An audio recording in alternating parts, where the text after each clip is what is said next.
So guys, welcome to all of you on my YouTube channel Shine Tutorial. So guys, पिछले topic में हमने जो था ads के बारे में डिस्कस करा था। अब हम उसके मैकेनिज्म के बारे में डिस्कस करेंगे कि कैसे ये वायरस HIV वायरस जो है हमारी बॉडी में एंटर करता है। ठीक है, एंटर करने के बाद ये क्या करता है तो उसके बारे में आज हम डिस्कस करते हैं। ठीक है, तो बच्चों जैसे कि हम आज मैकेनिज्म के बारे में पढ़ने जा रहे हैं, तो सबसे पहले ये देखिए कि जब भी HIV वायरस जो है हमारी बॉडी में एंटर करता है और होस्ट सेल पे अटैक करेगा, तो सबसे पहले क्या है, CD4 रिसेप्टर्स जो है, ठीक है, CD4 रिसेप्टर्स, यानी ये रिसेप्टर्स जो है जिस सेल पर प्रेजेंट होंगे ये केवल उसी पे ही अटैक करेगा। क्योंकि जब हमने HIV वायरस की स्ट्रक्चर पढ़ी थी, ठीक है, तो उसके ऊपर ना ग्लाइकोप्रोटीन थे इस तरह से, ठीक है, तो GP120, ठीक है, ग्लाइकोप्रोटीन 120 हमने डिस्कस करा था ना उस टाइम पे, आप स्ट्रक्चर देखिएगा, पहले हम उसको डिस्कस कर चुके हैं। तो ये जो GP प्रोटीन होता है ना, ग्लाइकोप्रोटीन होता है, ये क्या करता है, बाइंड करता है CD4 रिसेप्टर के साथ, यानी कि होस्ट सेल में जहां ये रिसेप्टर प्रेजेंट होंगे ये वहीं पे अटैक करेगा, उन्हीं सेल पे अटैक करेगा जिनके पास CD4 रिसेप्टर प्रेजेंट होते हैं। ठीक है, तो CD4 रिसेप्टर होते क्या है, इसे हम कहते हैं कोलेक्टर डिफरेंशिएशन, क्या क्लस्टर ऑफ डिफरेंशिएशन, क्या कहलाता है, क्लस्टर ऑफ डिफरेंशिएशन। ठीक है, ये इसकी फुल फॉर्म है CD4 रिसेप्टर की। तो ये CD4 रिसेप्टर जहां प्रेजेंट होंगे HIV वायरस केवल उन्हीं सेल्स पे अटैक करेगा। ठीक है, तो जैसे ही HIV वायरस जो है किसी पर्सन की बॉडी में जो है वो अटैक करता है, यानी उसके सेल्स को अटैक करता है, तो हेल्पर T सेल, ठीक है, किसको अटैक करेगा, ये helper T cells. Helper T cell के जो CD4 रिसेप्टर्स होते हैं वो बाइंड कर जाते हैं ग्लाइकोप्रोटीन 120 के साथ। ठीक है, तो अब देखिए कि CD4 रिसेप्टर जो है जिसे हम कहते हैं क्लस्टर ऑफ डिफरेंशिएशन, ठीक है, HIV वायरस जो है हमारे बॉडी में एंटर करने के बाद HIV जो वायरस है ये अटैक करेगा हेल्पर T सेल्स पे।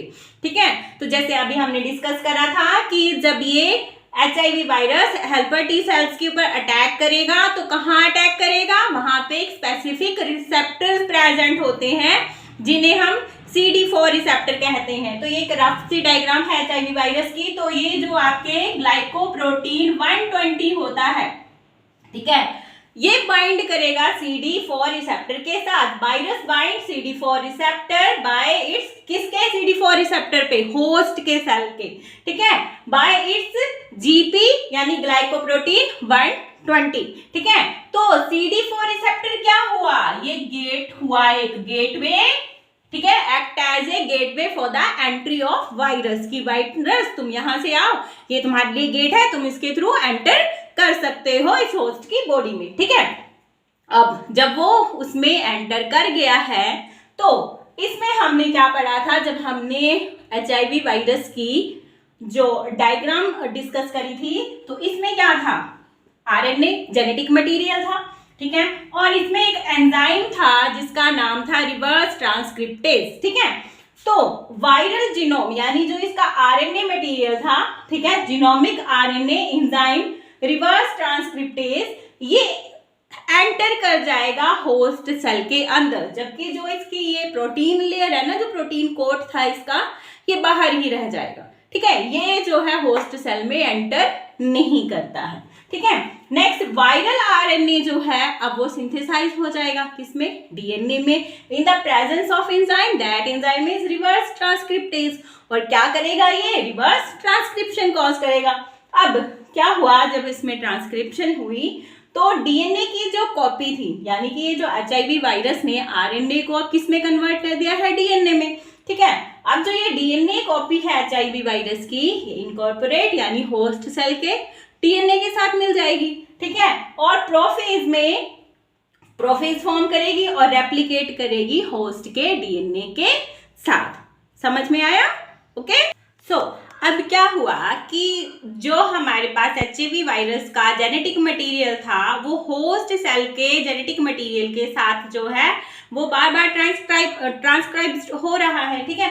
तो viral genome transcribes large number of RNA particle. ये क्या करेगा? बहुत से आरएनए पार्टिकल्स को ट्रांसक्राइब्स करेगा और उन सभी आरएनए के ऊपर क्या होगा, जैसे कि एचआईवी वायरस के ऊपर प्रोटीन कोड था ना, वो कैप्सूल प्रेजेंट था ना उसके बाद, वैसे ही हर एक जो हमारे पास आरएनए पार्टिकल होगा वो सराउंडेड होगा by proteinaceous capsid to complete viral particles, ठीक है। इसी तरह से सारे के सारे जो जिस इन्फेक्टेड होस्ट सेल में ये गया होगा वो लाइज्ड हो जाएगा और ये प्रोसेस बार बार रिपीट होगी और वो क्या करेगा? जो नए हेल्पर टी सेल्स होंगे उनको इन्फेक्ट करेगा और एचआईवी वायरस इसी तरह से बार बार इस प्रोसेस को रिपीट करता रहेगा और उस पर्सन को इन्फेक्ट करेगा, ठीक है। तो नेक्स्ट हम देखते हैं कि इसके सिम्टम्स क्या क्या होते हैं, ठीक है, या फिर ये क्या उसमें जब पर्सन को इन्फेक्ट करता है तो क्या क्या सिम्टम्स उसमें शो करेगा। ओके, जो अब देखते हैं कि जो एड्स वायरस है, ठीक है, यानी एचआईवी वायरस जो है हमारी बॉडी में अगर एंटर कर गया है तो उसके लिए हम कौन कौन से टेस्ट कर सकते हैं जिससे ये डायग्नोस हो सके कि एचआईवी, ये पर्सन जो है एचआईवी इन्फेक्टेड है, ठीक है। तो एलिजा टेस्ट किया जाता है। एलिजा मतलब एंजाइम लिंक्ड एमिनोसॉर्बेंट एसे, और ये जो टेस्ट होता है एंटीजन एंटीबॉडी रिएक्शन और एंजाइम सबस्ट्रेट रिएक्शन के ऊपर जो है बेस्ड है, ठीक है। नेक्स्ट जो है वेस्टर्न ब्लॉट टेस्ट है, ठीक है। तो ये दो टेस्ट हैं जो कि एड्स के जो इन्फेक्शन है यानी एचआईवी वायरस के लिए जो इन्फेक्टेड पर्सन है उनके लिए ये किया जाता है, ठीक है। एचआईवी वायरस जो पर्सन है वो अगर इन्फेक्ट हो गया है तो 2 to 24 वीक में ये टेस्ट जो है हो के आ जाते हैं। इसमें कोई जो है एंटीबॉडीज जो है उस टाइम पे प्रोड्यूस नहीं होती हैं, इसलिए इसको विंडो पीरियड भी कहा जाता है। कोई एंटीबॉडीज इसमें प्रोड्यूस नहीं हुई होती है, ठीक है। उसके बाद आता है इंक्यूबेशन पीरियड। इंक्यूबेशन पीरियड जो है वो एवरेज जो है वो 28 मंथ का रखा जाता है, ठीक है। और ये 5 to 10 ईयर्स का भी हो सकता है, 5 to 10 ईयर्स, ठीक है। यानी कि अगर आप ये कहें कि एचआईवी और जो हमारे पास एड्स है वो दोनों सेम थिंग है, नहीं, ये दोनों सेम थिंग नहीं है, ठीक है। एचआईवी का मतलब है कि वो एचआईवी वायरस है, ठीक है, जो हमारी बॉडी में एंटर कर चुका है। एंटर करने के बाद उसने पर्सन को क्या किया है? इन्फेक्ट कर दिया है, ठीक है। एचआईवी से एड्स बनने में, ठीक है, 5 to 10 ईयर्स भी लग सकते हैं। एड्स जो है यानी कि पर्सन का जो बॉडी है उसमें पूरी तरह से उसने जो है वो इन्फेक्ट कर लिया है, उसमें हेल्पर टी सेल्स जो है वो वर्क करना उन्होंने कम कर दिया है, ठीक है। यानी कि कोई भी जो हमारे पास सिंपल से सिंपल डिजीज है जैसे कॉमन कोल्ड है, ठीक है, या कोई भी कॉन्टेजियस डिजीज है वो उस पर्सन को आसानी से हो जाती है, ठीक है। जैसे हम जो हेल्दी पर्सन होते हैं उन्हें क्या होएगा, वो थोड़ा सा दवाइयाँ लेने से ठीक हो जाएगा, ठीक है, कुछ टाइम तक रहेगा। लेकिन क्या होता है कि जो एचआईवी इन्फेक्टेड पर्सन होता है उसमें ये बीमारी जो है वो लंबे समय तक रहती है, क्योर नहीं हो पाती है आसानी से, ठीक है। तो ऐसा नहीं है कि HIV virus helper T cell के ऊपर ही अटैक करता है, ये जो हमारे लंग्स के एल्वोलाई सेल्स हैं उनके ऊपर भी अटैक करता है, यानी हमारे बॉडी का जो डिफेंस सिस्टम होता है ये उसके ऊपर अटैक करता है। इसीलिए हम एड्स को क्या बोलते हैं? एक्वायर्ड एमिनो डेफिशिएंसी, इम्यूनिटी की कमी हो जाना। हमारा डिफेंस सिस्टम है वो प्रॉपरली वर्क नहीं कर पाता है उस टाइम में, ओके। अब आते हैं हम सिम्टम्स के ऊपर कि अगर एचआईवी वायरस से इन्फेक्टेड पर्सन है तो उसमें क्या क्या सिम्टम्स शो होती हैं। तो जैसे पहले ही हमने डिस्कस करा है कि ये हमारे डिफेंस सिस्टम के ऊपर अटैक करता है, यानी हमारे हेल्पर टी सेल्स के ऊपर ये अटैक करेगा। तो ये क्या करेगा? उसके नंबर को डिक्रीज कर देगा। हेल्पर टी सेल्स का जो है नंबर वो डिक्रीज हो जाएगा। नॉर्मल पर्सन में जो है ये 500 to 1500 तक रहता है, लेकिन अगर एचआईवी पर्सन है तो उसमें इसका नंबर जो है वो डिक्रीज कर जाता है बिलो 200। ये नॉर्मल पर्सन में रहता है, ठीक है, और ये जो इन्फेक्टेड पर्सन है उसमें इसका नंबर जो है वो डिक्रीज है। तो decrease in the number of helper T cells, अब हेल्पर टी सेल्स में कमी आ गई मतलब सेल से, तो सेल ये क्या करता है, सेलुलर इम्यूनो डेफिशिएंसी कॉज करता है, ठीक है। और जिनमें हेल्पर टी सेल्स का अब नंबर डिक्रीज जा रहा है, ठीक है, हो रहा है, तो हाईली ससेप्टेबल होते हैं वो बैक्टीरिया से, जैसे माइकोबैक्टीरियम हो गया, वायरसेस से, फंजाई से, और पैरासाइट जो है आपके पास टॉक्सोप्लाज्मा, ठीक है। तो इनके लिए वो हाई, यानी कि इनसे होने वाली डिजीज जो है उस इन्फेक्टेड पर्सन को आसानी से लग जाती है, ठीक है। क्लिनिकली जो अनहेल्दी पर्सन होता है उसे हम क्या कहते हैं, ऑपर्ट्यूनिस्टिक्स, ठीक है। ऑपर्ट्यूनिस्टिक्स यानी क्लिनिकली हमने उस पर्सन को अनहेल्दी डिक्लेयर कर दिया है, ठीक है।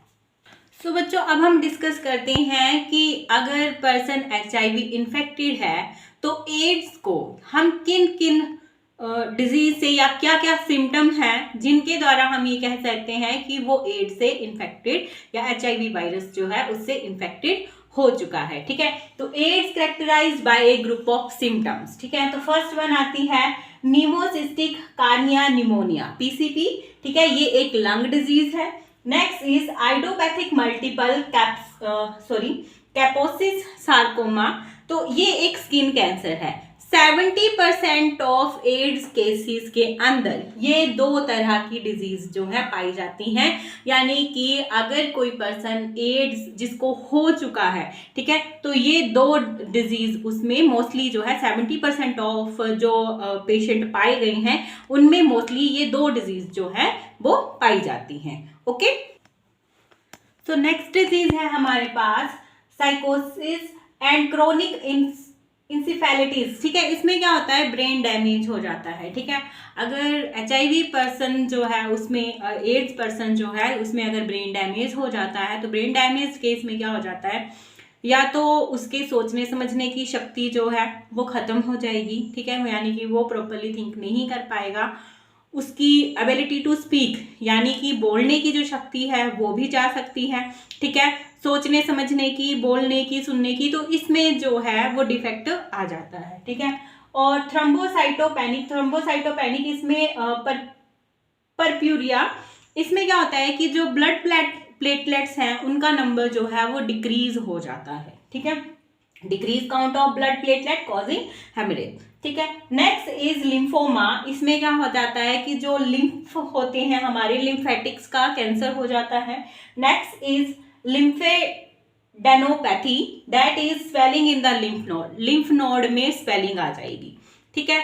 तो उसके बाद एक वास्टिंग सिंड्रोम है, वास्टिंग सिंड्रोम में क्या हो जाता है, वास्टिंग सिंड्रोम में जो पर्सन है उसकी हेल्थ जो है वो डिक्रीज हो जाएगी, ठीक है। वास्टिंग सिंड्रोम में क्या होगा, decrease in the health of the person, या फिर उसका वेट लूज हो जाएगा, ठीक है, वेट लूज यानी कि वेट लॉस होगा बहुत ज्यादा उसको और उसकी जो हेल्थ है वो ठीक नहीं रहेगी, ठीक है। So last one is our AIDS related complex, ARC, इसमें ये हमारे पास जो है मोस्ट सीरियस केस है एड्स रिलेटेड, ठीक है, यानी कि एड्स के सिम्टम इसमें क्या होगा कि लिम्फ नोड जो है वो स्वेलन हो जाएंगी, फूल जाएंगी, परसिस्टेंट यानी कि उसको बार बार फीवर आता रहेगा, ठीक है, नाइट में स्वेटिंग, नाइट में बहुत ज़्यादा उसको पसीना आएगा और जो है वेट लॉस होगा। तो इसमें कि वो पर्सन जो है फुली जो है एड्स से इन्फेक्टेड हो चुका है, ठीक है। हाई रिस्क ग्रुप में कौन आते हैं, कॉलेज और यूनिवर्सिटी के जो चिल्ड्रंस हैं या फिर वो ड्रग्स लेते हैं या जिनके जो है मल्टीपल सेक्स पार्टनर्स रहे हैं, ठीक है, और ड्रग्स में जैसे अगर वो सिरिंज से ट्रांसफ्यूजन हो रही है ब्लड की, वो वाले पर्सन, ठीक है, ट्रक ड्राइवर्स हैं, या फिर जो पर्सन जो है जो चाइल्ड है, ठीक है, वो मदर से भी इन्फेक्टेड हो सकता है, ठीक है। तो ये हाई रिस्क केसेस हैं एड्स के। नेक्स्ट हम देखते हैं कि इसके प्रिवेंशन मेजर क्या है। प्रिवेंशन मेजर में पहले हम डिस्कस कर लेते हैं कि एड्स की आज तक कोई प्रॉपर जो है वो मेडिसिन नहीं है, कोई वैक्सीन इसकी नहीं है, ठीक है। इसका क्या है कि प्रिकॉशन ही जो है वो इसका प्रिजर्वेटिव मेजर है, क्योंकि प्रॉपर कोई मेडिसिन आज तक इसके लिए नहीं बनाई गई है या नहीं जो है वो आज तक डेवलप हुई है। ओके, तो प्रिवेंटिव मेजर में जैसे मैंने आपको बताया कि एड्स का कोई प्रिवेंटिव मेजर यानी इसके लिए कोई वैक्सीन जो है वो आज तक जो है वो अवेलेबल नहीं है। प्रिवेंटिव मेजर प्रिकॉशन ही है, जितना ज़्यादा आप प्रिकॉशंस लेते हैं इससे बच सकते हैं, ठीक है, तो आप इससे बचाव कर सकते हैं, ठीक है। इंडिया में नेशनल एड्स कंट्रोल प्रोग्राम जो था वो 1987 में जो था वो स्टार्ट किया गया था। इसमें जो था जैसे स्कूल हैं, यूनिवर्सिटीज़ हैं, तो वहाँ पे बच्चों को एजुकेशन दी जाती है या उनको अवेयर करवाया जाता है कि आप अपने आप को एड्स से कैसे बचा सकते हैं, ठीक है। Next is world AIDS day जो है वो 1 दिसंबर को मनाया जाता है। अगर हम थेरेपी की बात करें तो इसमें जो है एजाइडोथाइमाइडिन जो है AZT थेरेपी दी जाती है, जिसमें कुछ टाइम के लिए हम क्या कर सकते हैं, उसको रोक तो सकते हैं लेकिन क्योर नहीं कर सकते, ठीक है। यानी कि उसकी मल्टीप्लिकेशन को जो एंटी रेट्रोवायरल थेरेपी है, तो जो HIV वायरस है उस वो जैसे मल्टीप्लाई कर रहा है तो उसकी मल्टीप्लिकेशन को क्या करेंगे हम थोड़े टाइम के लिए जो है वो स्लो डाउन कर सकते हैं। लेकिन अगर हम ये बोले कि ये उसकी एड्स की सिम्टम को ख़त्म कर देगा या HIV वायरस को ख़त्म कर देगा तो ये नहीं कर पाएगा। लेकिन ये थेरेपी जो कुछ टाइम के लिए उसको सुप्रेस तो कर देती है लेकिन पूरी तरह से क्योर नहीं कर पाती, ठीक है। नेक्स्ट TIS इंजेक्शंस हैं, ये भी क्या करते हैं थोड़े टाइम के लिए जो मल्टीप्लिकेशन है या जो हमारे पास वायरस है उसको सुप्रेस कर देंगे लेकिन पूरी तरह से ख़त्म नहीं कर पाते हैं। सो गाइज, एड्स से बचने के लिए प्रिजर्वेटिव मेजर्स जो है वो आपके पास प्रिकॉशन ही है। जितनी ज़्यादा आप प्रिकॉशंस लेंगे उतना ही आप इस बीमारी से बच सकते हैं और इसके लिए अवेयरनेस जो है वो लोगों में होनी चाहिए। आपने देखा होगा कई बार TV पे या नुक्कड़ नाटक भी किए जाते हैं जिनमें लोगों को अवेयर करवाया जाता है कि वो एड्स से कैसे बच सकते हैं, ठीक है। तो ये था आज का टॉपिक, यहीं पे हम इसको फिनिश करते हैं। सो गाइज, मेरे चैनल को आपने लाइक भी करना है, सब्सक्राइब भी करना है। Till then good bye. अगला टॉपिक जो है कैंसर हम स्टार्ट करेंगे। So bye bye.